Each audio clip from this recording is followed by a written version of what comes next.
L'astrologie serait dans le domaine du symbole en réalité, d'actes symboliques. Un acte symbolique, c'est un acte très bref finalement, mais qui peut avoir des répercussions considérables. Comme une parole peut s'exprimer en quelques secondes et impacter énormément. C'est pourquoi on a eu tort de situer l'astrologie dans le domaine des événements, au sens plein du terme, sauf à considérer qu'une conférence de presse ou une élection, un référendum, soit en lui-même un événement. Mais c'est un événement virtuel. C'est-à-dire, voilà, on a dit ça, on s'est engagé à ça, on a exprimé telle résolution, voilà. Alors, est-ce que l'astrologie doit aller au-delà de cela? Est-ce qu'elle a ce créneau qui peut lui appartenir? Celui des gestes et des actes et des propos symboliques. Le fait que, par exemple, des gens acceptent de se réunir pendant une journée à tel endroit, c'est déjà en soi un événement.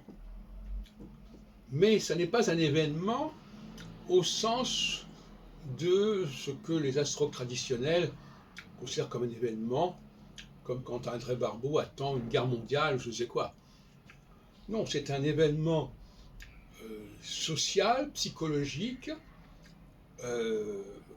qui va marquer les esprits, qui va soulager les esprits, qui va apporter une forme de satisfaction dans le fait même qu'il ait eu lieu, cet événement, mais c'est un événement qui n'est pas une guerre, qui n'est pas une crise, c'est simplement le fait de dire quelque chose.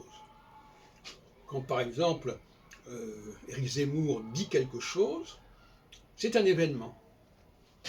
C'est un événement qui n'a aucune conséquence, d'une certaine manière, au premier degré, mais qui peut avoir un certain effet au niveau de ce que j'appellerais une hygiène sociale. Besoin de se soulager. Quand une société est constipée, elle doit se soulager. Donc, le simple fait, Hitler devait être à peu près dans le même genre d'attitude. Il s'agit de dire des choses, et puis le fait de les avoir dites, ça calme les esprits. On pourrait croire que ça les excite, mais ça peut aussi bien les calmer. C'est ça le paradoxe. Laisser parler certains tribuns, laisser certains tribuns dire des choses qui font plaisir au peuple, c'est en soi déjà un événement au sens préventif du terme. C'est-à-dire, ça permet de calmer, de prévenir un certain nombre d'excès ou de dérives.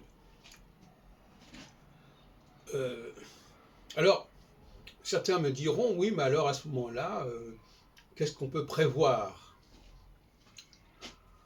D'abord, premièrement, pour moi, l'astrologie, c'est un acte, elle s'inscrit dans une politique. Bon. Si je préviens quelque chose, si j'empêche quelque chose d'exister, c'est très bien.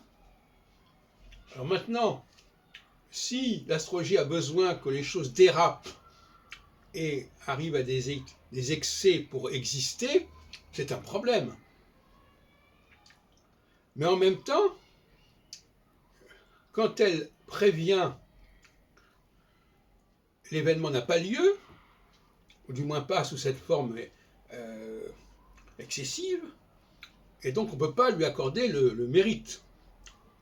Donc, il est important de se polariser sur ces actions qui ont en elles-mêmes, alors qu'elles ne sont que verbales, mais qui ont un effet et un impact sur le peuple.